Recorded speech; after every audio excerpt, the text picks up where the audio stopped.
Well, today we have a lovely bright and sunny morning, but I thought I would just take you through some of the roses that I grow in my garden.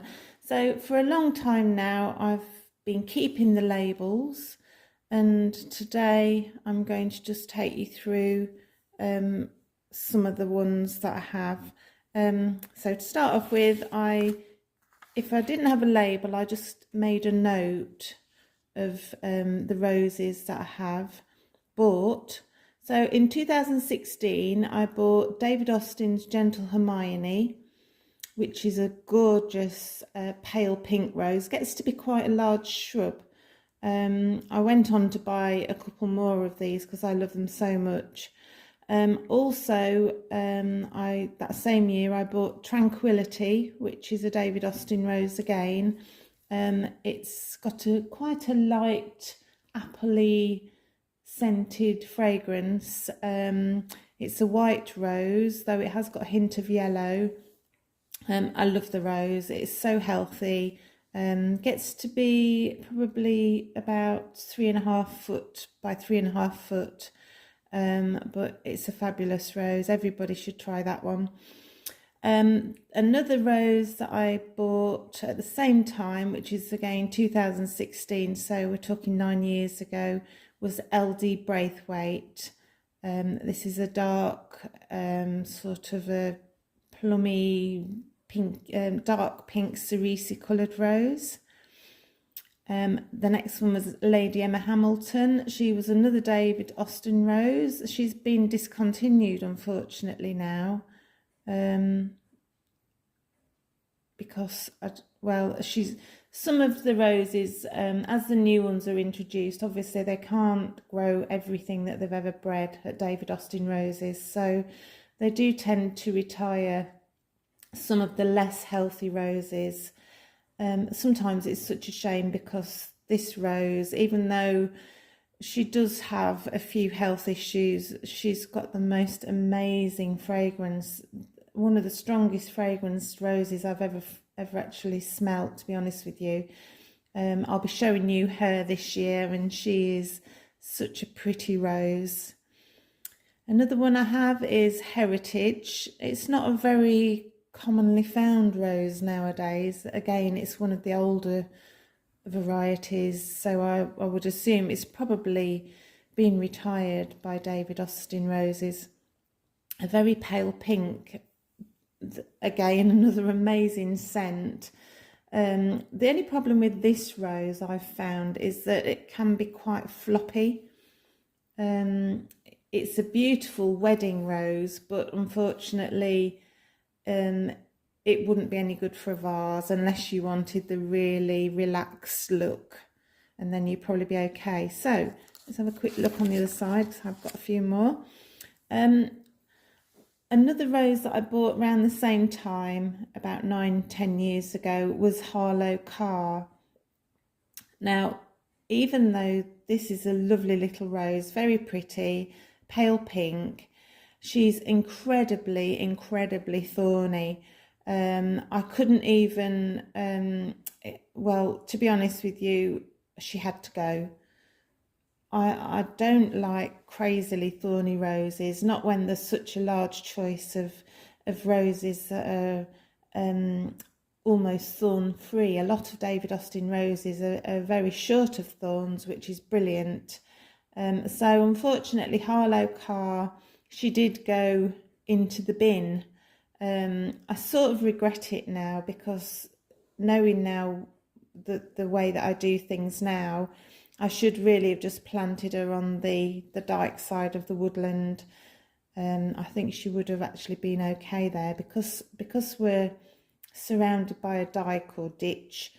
As the roses put their roots down, because roses tend to send the roots very deep into the soil, she would have actually thrived, because the dike has a little bit of water in it, so once she'd got down there, she would have been well away. Quite a small rose. I mean, if you don't mind thorny roses, she's ideal, because she's got everything. She's beautiful. It's quite a small flower. and really highly scented, which is another important aspect for me. The next rose is called Lava Flow. Now this is a rose that I bought, I don't know whether anyone can remember, but in the old days you used to be able to buy roses very cheaply from your local supermarket. And when I say cheap, I mean very cheap. I bought some that were £1.49. They were bare root, and basically you did get a named variety, but often you would find that it didn't turn out to be the variety that it should have been. So anyway, it was a case of sort of potluck, and for that price, to be honest, you can't really complain if you don't get the rose you think you're getting. So at the time I used to go to the supermarket and basically just chuck 10 at a time into the trolley, because I hadn't got many roses then, and I just wanted to start growing from scratch almost. When we moved here, we brought with us a few fruit trees, and I think we bought we bought an iceberg, brought an iceberg rose with us. Other than that, everything else has been bought since we have lived here. And going back to the iceberg, that is another rose that I bought more of, because iceberg, you just can't go wrong. It's a fabulous rose, very healthy, chucks out loads and loads of flowers all summer long. It's white, and it is a proper white. And the only problem I found with iceberg is that it can be a little bit susceptible to powdery mildew later in the season, which is probably my fault, because if the roots get too dry, then that can be an issue. But other than that, it's a brilliant little rose. So I'm going to do this video in two parts. Excuse me, I'm a bit croaky this morning. This is part one, because I made myself save the labels as I bought a rose. I know a lot of people like to put the label next to the rose or the plant that they buy, but I've found in the past when I've done this, you just end up losing the label. It disintegrates in the sunshine, and then you don't really know what you've got. So having said that, there are some of my roses that haven't got a label here in this collection, because I either lost them or did actually put them in the ground and they disintegrated through time. But anyway, I'll show you the rest of my roses. So this is the first one. This was one of those roses that I mentioned before that I got from the supermarket, and it's Pink Peace. Now I put this in the garden in an area that probably wasn't really prepared properly, and it never did very well. So this year I've had a major rejig of my roses. I've been replanting in different areas for the last 4 weeks. I still haven't got everything sorted out yet, but I'm a great believer in not having colours that clash. I like pastels, so I tend to put all my pinks and reds and creams and whites together, with maybe an odd little bit of lemon or peach, and then I put the yellows, lemons, peachy, creamy colours together. So that's what I've been doing just lately. So this one's Pink Peace. You'll see this in the garden. It's all in its new home, and hopefully it will thrive this year. I didn't pay a lot for this rose. I would say probably no more than about £2.50. I bought it, as you can see the date on there, it's 2015 is when I bought it, and it smells amazing. It's a lovely rose, so I'm really hoping it does well. So on to the next one. Now this one is an old rose, again a cheap one at £1.79 I paid for this one, and I bought that in 2013 looking at the date on the label. This is Rien de Violette. I don't know if I'm saying that right. It's a French rose, and it didn't do very well for me. So last year I dug it up and I planted it on the dike side. Oh no, it must have been the year before. So if we're saying probably 2022-23, I planted it on the dike side of the woodland.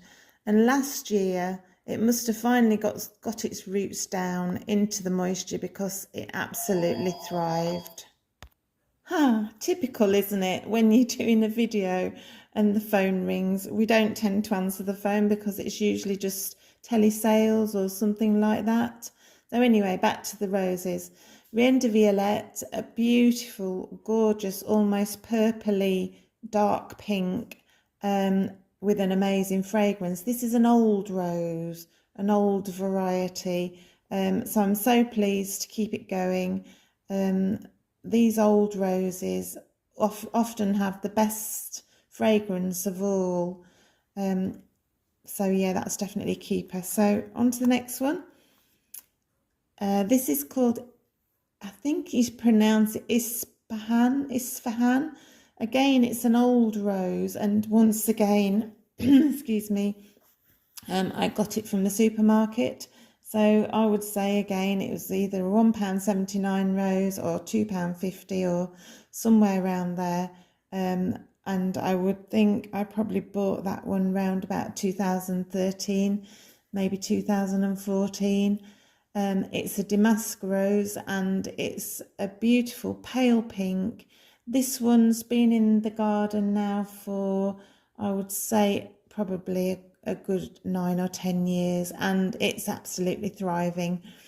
It's absolutely covered in blooms in May with an amazing fragrance. But this one is a one-time bloomer. So once it's done, it's done. So after the blooms have faded, I usually trim it back, prune it, otherwise it can get to be a monster.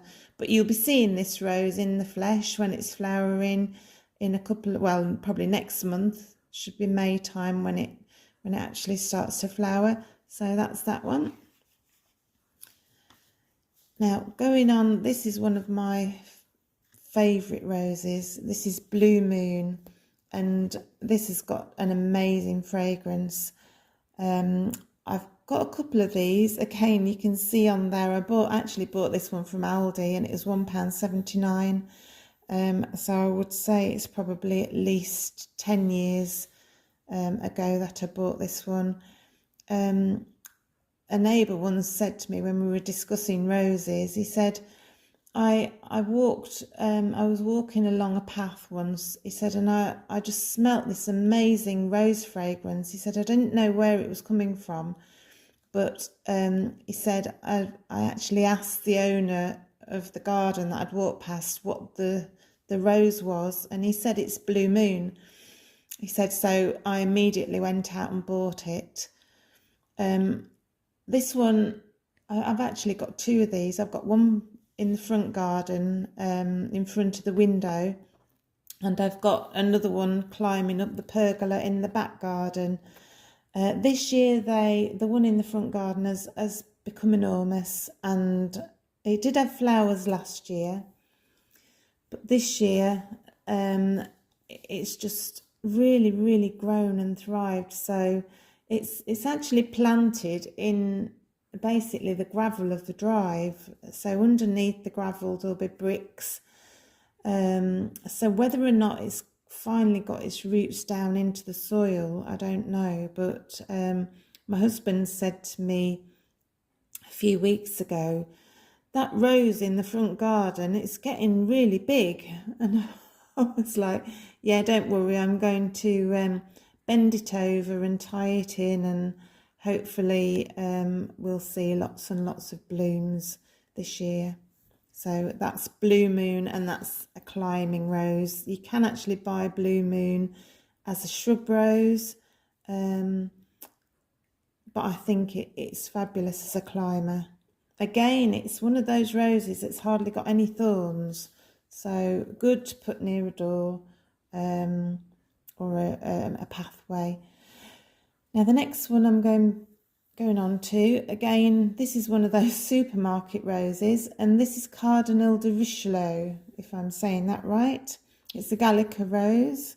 Again, I would have bought it at the same sort of time because it's on one of these supermarket type labels.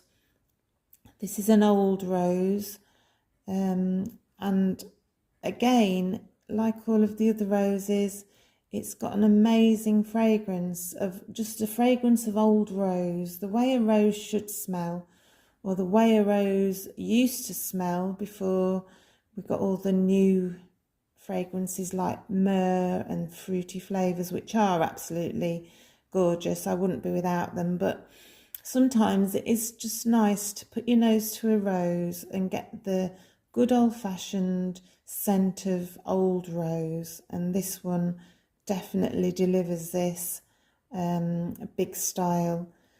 So Cardinal de Richelieu, that's been in the ground again for about 10 years here, and it's become quite a large shrub. It's a once flowering rose, so once it's done flowering again, I usually give it a good prune, otherwise they can get pretty leggy and well, just out of hand really. So as you can see, the height of this one, it says it's 125 centimeters square, which is probably about right. So I'm looking forward to this one blooming. To be honest, I can't wait for the roses to start blooming.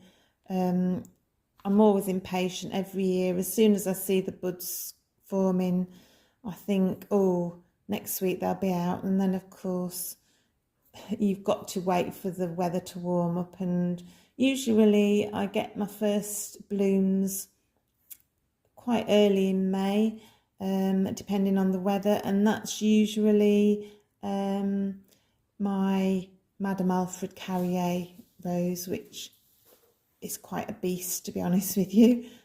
I will be showing her to you. So back to the actual labels. This one is for Arthur Bell.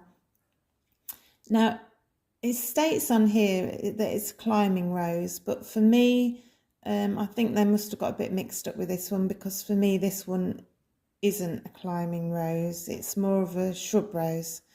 Again, that bargain price, you'll never ever find a rose at that price again, £1.79. Again, it was probably an Aldi rose, I would say. Arthur Bell's got a very distinct fragrance. I once gave some roses to one of my neighbours as a bouquet type of thing, and she said to me, "Is that Arthur Bell?" She said, because I absolutely love that rose. And she'd picked it out among all the other roses just purely by the fragrance. I can't really describe what it's like. When this little beauty flowers, then I'll go and have a sniff, and we'll decipher what type of fragrance we think it is. But yes, it's like a golden yellow. It's a floribunda. And as long as you keep deadheading this rose, it will keep flowering all through the summertime, and it is a good rose. I've planted this one. This is another one that I've moved this year. I've planted it on the dike side, but actually in the garden. What I'm doing on the northern side of the garden, but it is south facing. I'm doing a lemon yellow pale pink sort of a colour palette, so this is one that's gone on that side, because I just don't like to mix the deep yellows in too much with the oranges or the reds, but that's just my palette.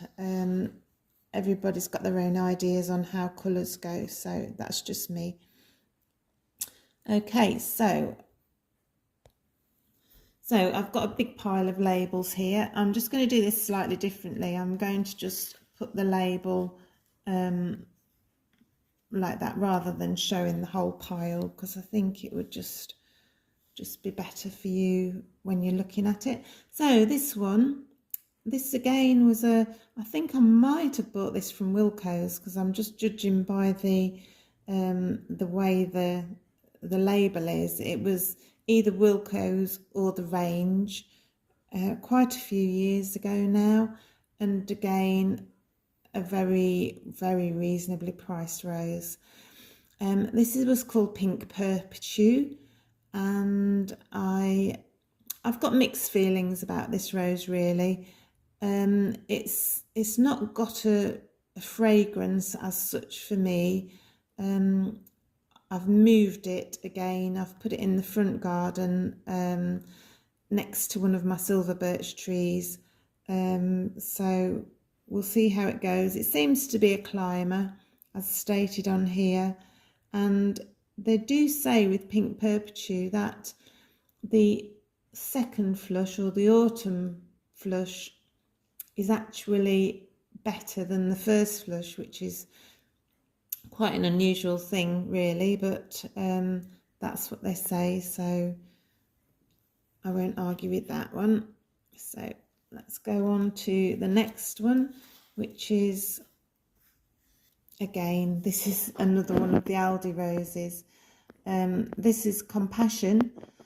Now this needs a lot of space. Again, I've got mixed feelings about this rose because it can be quite thorny, and it throws out some great long canes. It's very fragrant and it's very beautiful, so I do have to give it space in the garden.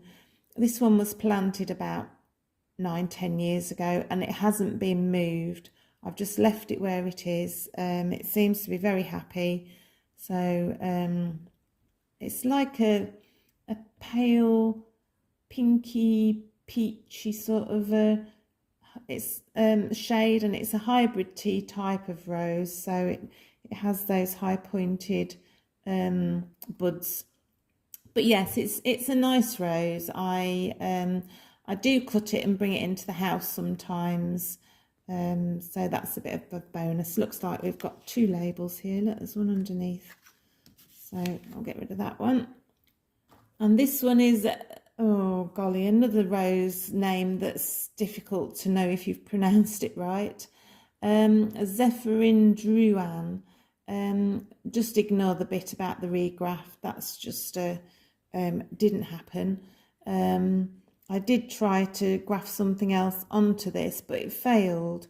And then the original Zephyrin did actually regrow again. So I've got this rose still in my garden.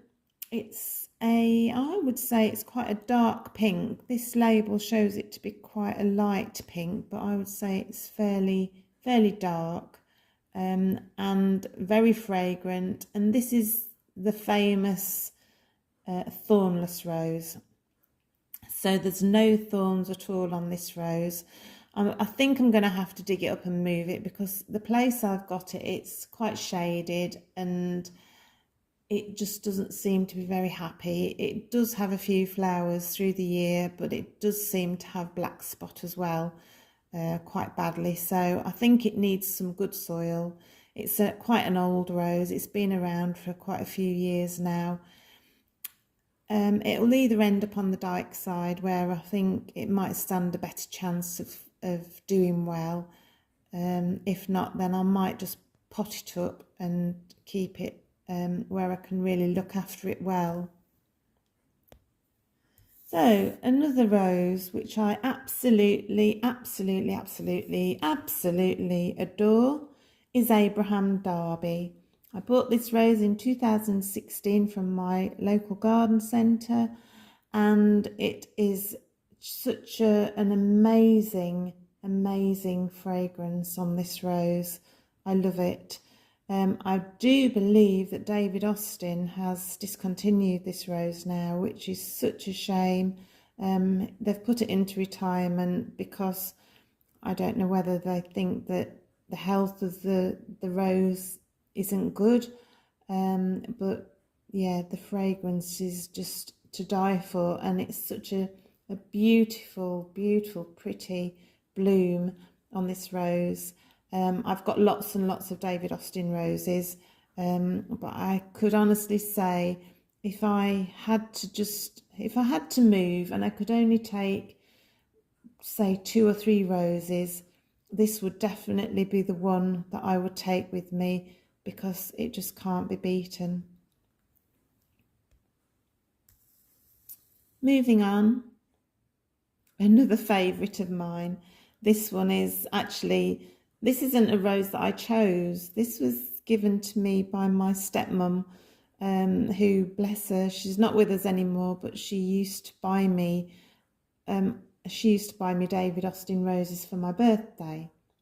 So I'd arrive home one day if I'd been out, and there'd be a David Austin rose on the doorstep, and it was a wonderful surprise.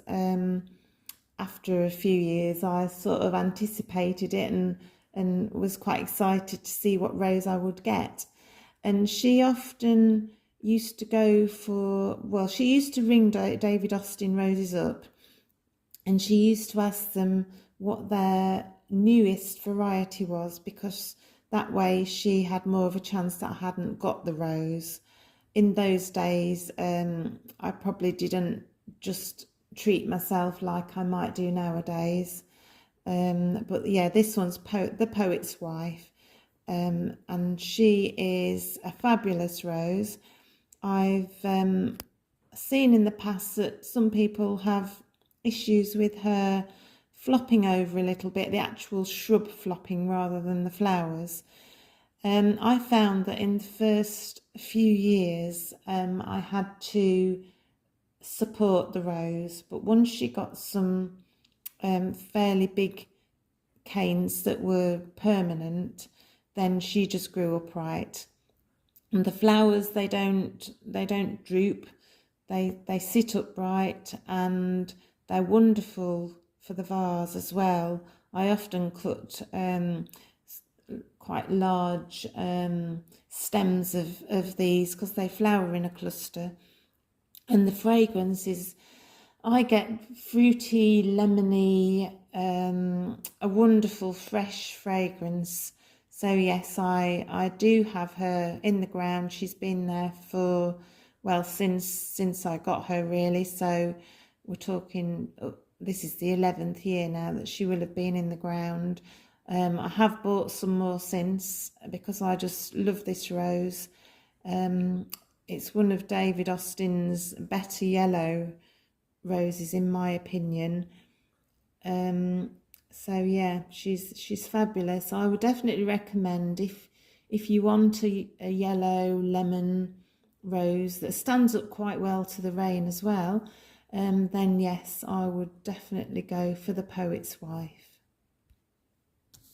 So we're back onto the old supermarket roses again. Now this one, this is called Fred Loads. It is actually a climbing rose for me. I wasn't overly keen on the bright orange colour of the flower.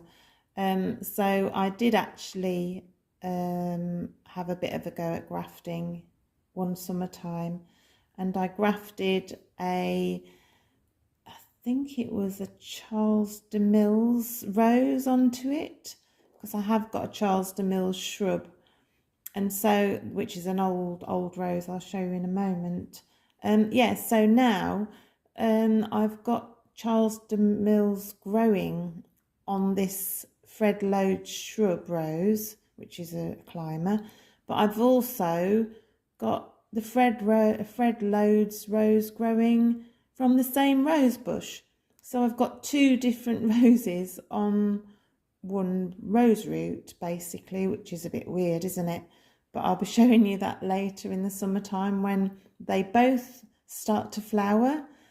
I was quite surprised really, because normally if you graft something onto the rootstock of another plant, and then that rootstock starts to send up suckers of its own, then usually the grafted bit will die off.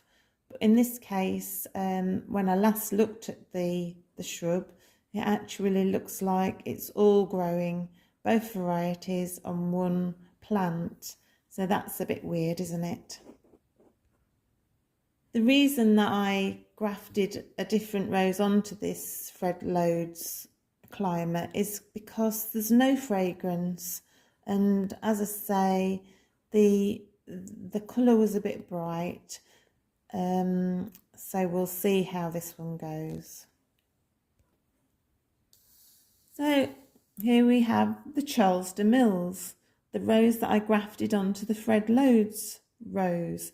This is an old Gallica rose and it's beautiful. This is one of the roses that I believe was formation or part of the breeding for a lot of the new modern English rose type roses. I think the reason for this is because of the formation of the petals and also the fragrance. You get lots of fragrance from these older roses. They do tend to be healthy. This one is healthy and it's been in the ground for quite a lot of years now. It's one that I planted because there was nothing here when we came apart from the odd birch tree. And yeah, it's probably a good 3 to 4 foot square. I did prune it this year, so I've taken it down a little bit, but yes, it's a good rose. It's very pretty, and yes, so I'll look forward to showing that one to you too. Now for this rose, I've only got the label, which doesn't help you a lot, does it? But it's a Floribunda rose and it's called Minerva, and once again I absolutely adore this rose. I bought it in 2017 from our local garden centre and it cost $5.99, which again was a bargain. I probably bought it bare root, I would have thought. Now this rose is another one along with Abraham Darby. This is another rose that I would take with me if I ever had to move from here, because this is a fabulous rose. It's gorgeous. It's a purple, dark purple colour, and it's got an amazing fragrance. So yes, if you don't want to go to the expense of buying a David Austin rose, I would definitely recommend that you try and find this rose, because you won't be disappointed. So moving on, and I've come to the conclusion, because I've got so many rose labels to go through, I don't think this will be a 2-part thing. It could actually end up being a 4-part thing. So I'll give it about another 5 minutes and then I'll finish this video, and then I'll start a new one another day, because I've got loads and loads to do outside. I've got loads more roses to move, and I've got mulching to do as well. Right, so this is another beautiful David Austin rose. I don't know whether you can buy this rose anymore from David Austin, but I did buy this quite a few years ago, and it's called St Swithin. And this has probably got the biggest saucer shaped blooms that I've ever seen on a rose. They're quite flat but really big, and they're a beautiful baby pink, pale pink colour, and the shrub is absolutely covered in blooms. Now this rose is located behind where we put the new woodshed that I showed you in a past video. So now it's quite shaded, so because it's actually very near to the edge of the pergola, and it's been there a while, I don't think I'd be able to dig the rose up without ruining it. So I'm going to leave it there and just hope that it will sprout and get enough sun. I have actually got 2 of these, so I've got another one in another part of the garden, which isn't doing brilliantly well. I think this is a rose that probably likes the sunshine, but yes, it's where it says it produces flowers freely. That is certainly right, because it definitely does. It's a very floriferous rose.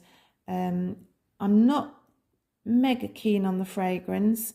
Myrrh isn't my favourite scent, but I don't mind it if it's mixed with a bit of fruity fragrance, but this one is a definite myrrh, so I'm sort of, the jury's out on this one. She won't be going anywhere. I'll definitely be keeping her in the garden because she's so beautiful. But as I say, I'm not keen on the fragrance. So anyway, that's St Swithin, a David Austin rose. Okay guys, so I'm going to wrap this video up now, and I hope you enjoy it. Please leave me some comments. Tell me what you think about the roses. I'd love to know if you've got any of the roses that I've shown you, and what your experiences are. So I'll see you in the next video, which will be part 2.